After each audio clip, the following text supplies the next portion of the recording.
샬롬, 행복한 모임 성도님들 반갑습니다. 말씀과 찬양이 있는 이 시간, 말씀을 붙잡고 주를 더욱더욱 찬양하는 복된 성도님들 되시길 축복합니다. 오늘 말씀은 사무엘상 19장 8절부터 24절입니다. 그 중에 12절 한 절만 함께 읽도록 하겠습니다. 12절입니다. 미갈이 다윗을 창에 달아 내림에 그가 피하여 도망하니라. 지금은 비록 한 절만 읽지만 시간을 내어 사무엘상 19장 전체를 보시면 더 큰 은혜가 있으리라 생각됩니다. 오늘 말씀을 보니 미갈이 다윗을 도망가도록 돕고 있습니다. 왜 다윗이 이렇게 급히 도망치고 있습니까? 그 이유는 참 어이없게도 다윗이 전쟁에서 승리했기 때문입니다. 다윗이 목숨을 걸고 싸워 블레셋을 도망치게 만들었더니 사울이 이를 또 시기하고 질투합니다. 그래서 자신을 위해 연주하는 다윗을 향해 또다시 창을 던집니다.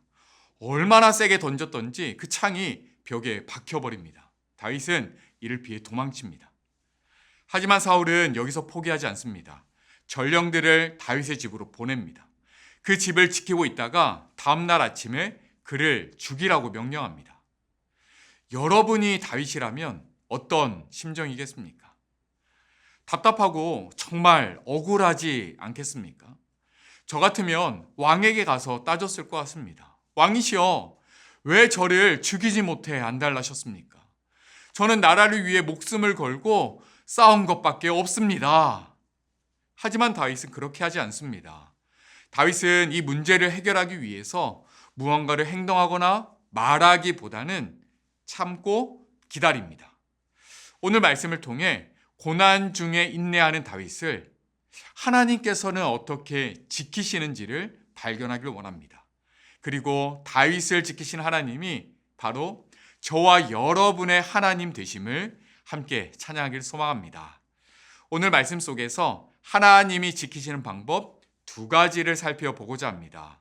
그 첫 번째 방법은 사람을 통해서입니다. 사람을 통해서 12절부터 14절까지 함께 읽도록 하겠습니다.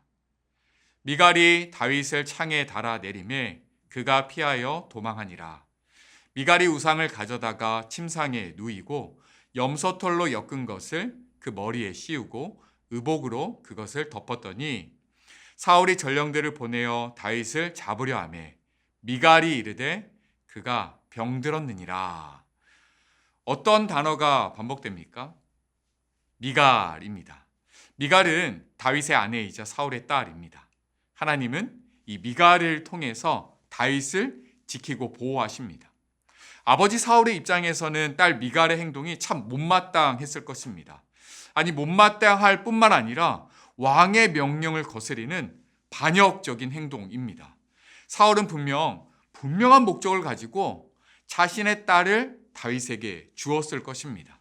자신의 딸이 영원한 내 편이 되어서 언제든지 나를 도와주리라 믿었을 것입니다. 하지만 정반대의 모습을 보여줍니다. 오늘 말씀을 보면 미갈이 다윗을 얼마나 적극적으로 돕는지 모릅니다. 전령들이 왔다는 소식을 다윗에게 알려주죠. 다윗, 오늘 밤에 도망치지 않으면 당신은 죽게 됩니다. 소식을 전해주죠. 그러면서 창에 다윗을 매달아 내리고 그의 침상은 우상과 염소털로 사람의 모양을 만들어서 다윗이 도망치지 않은 것처럼 꾸밉니다. 그리고 왕의 전령들에게 다윗이 병들었습니다라고 거짓말까지 합니다. 사울은 미갈을 통해서 다윗을 어떻게 해보려 했지만 오히려 사울의 계획은 미갈 때문에 무너지고 맙니다. 이처럼 하나님께서는 미갈을 통해서 다윗을 지키십니다.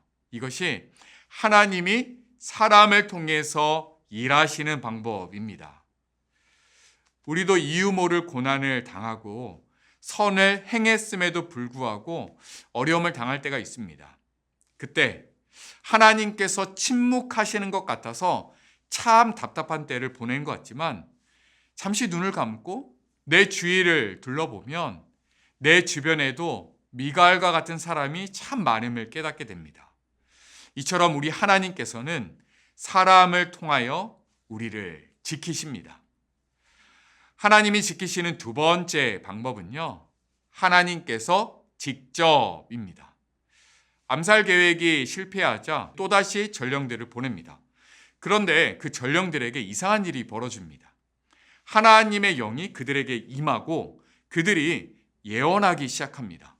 그리고 암살 계획은 수포로 돌아가죠. 이번에는 사울이 직접 다윗을 죽이겠다고 나섭니다. 그런데 이번에도 하나님의 영이 임하고 그가 걸어가면서 예언하기 시작합니다. 그렇다면 도대체 그들에게 임한 하나님의 영과 이 예언은 무엇일까요? 그 예언의 내용은 성경도 말하고 있지 않기 때문에 알 수는 없습니다. 하지만 분명한 것은 하나님의 영이 그들에게 임했고 하나님께서 그들의 악한 계획을 직접 막으셨다라는 것입니다. 새 번역 성경으로 23절을 한 번 더 보겠습니다. 예언하는 사울의 모습이 이와 같습니다. 사울이 거기에서 라마의 나요스로 가는데 그에게도 하나님의 영이 내려서 그는 라마의 나요스에 이를 때까지 계속하여 춤추고 소리치며 열광 상태에서 예언을 하며 걸어갔다. 하나님의 영이 내리자 그가 춤추고 소리치며 열광 상태에 빠졌습니다. 열광하며 예언하니까 자연스럽게 이 마음속에 품었던 다짐, 다윗을 죽이겠다, 이 자의식이 흐려지게 됩니다. 그리고 회개한 모습으로 황홀경에 빠지게 됩니다. 또 사울은요, 자기의 옷까지 벗어 던지고 하루 종일 쓰러져 있습니다. 이 모습은 어떠한 모습을 의미합니까? 왕권을 상징하는 왕복을 스스로 벗어 던지는 것입니다. 하나님께서 그의 왕위를 박탈시킬 것을 예고합니다. 그를 부끄러움과 수치의 자리로 낮추십니다. 이렇게 하나님께서는요, 하나님의 영을 통해서 직접 다윗을 보호하고 지키십니다. 말씀을 정리하겠습니다. 오늘 말씀을 준비하면서 19장 8절부터 24절까지 긴 본문을 반복하며 읽고 묵상했습니다.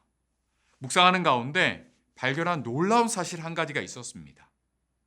정작 살해 위협을 당하고 있는 어쩌면 오늘의 주인공인 다윗은 말 한마디도 하지 않고 있습니다. 가장 할 말이 많을 것 같은 다윗이 침묵합니다. 대신 오늘 이 말씀 속에는 다윗을 지키시는 하나님의 손길이 가득합니다. 하나님은 사람들을 통하여 그를 지키시고 하나님은 하나님의 영으로 직접 그를 보호하십니다. 한 주간을 보내면서 나를 지키시는 하나님의 손길을 깊이 묵상해 보길 바랍니다. 하나님께서는 지금도 내 주변에 미갈과 같은 사람을 통하여 나를 지키십니다. 또 살아계시는 성령 하나님께서 내 안에서 나로 절망과 낙심에 빠지지 않도록 이 마음을 지키고 보호하십니다. 저를 따라 힘있게 한번 선포하기를 바랍니다. 하나님이 지키신다. 한 번 더 고백할까요? 하나님이 지키신다. 아멘. 일상에서 하나님의 지키심을 마음껏 경험하길 축복합니다. 또 나도 누군가의 미갈이 되어서 나를 통하여 하나님의 지키심을 그들로 경험하게 하길 축복합니다.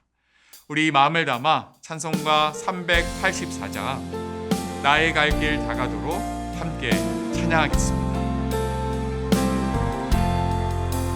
나의 갈 길 다가도록 예수 인도하시니 내 주 안에 있는 그는 어찌시 하리요 믿음으로 사는 자는 하늘 위로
나의 찬송 예수 인도하셨네.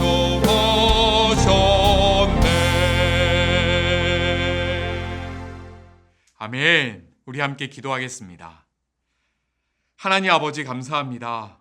다윗을 통해 나를 지키신 하나님을 말씀을 통해 바라보게 하심에 감사합니다. 미가를 통해 다윗을 지키신 하나님, 하나님의 영으로 그를 직접 지키시는 하나님이 바로 우리의 하나님임을 고백합니다. 혹여나 지금 다윗처럼 이유 모를 고난으로 고통 중에 있는 성도님들 계시다면 다윗과 같은 은혜를 허락하여 주시옵소서. 주변의 사람들을 통하여 지키신 하나님을 경험하게 하시고 내 안에 계신 성령 하나님께서 나로 절망과 낙심에서 지켜 주시옵소서. 이뿐만 아니라 우리에게 주신 사명, 믿음의 유산을 다음 세대에게 이 사명을 이루기 위해 우리도 누군가의 미갈의 손길이 되어 하나님의 사랑을 전하게 하여 주시옵소서. 이 모든 말씀 예수님의 이름으로 기도드립니다. 아멘.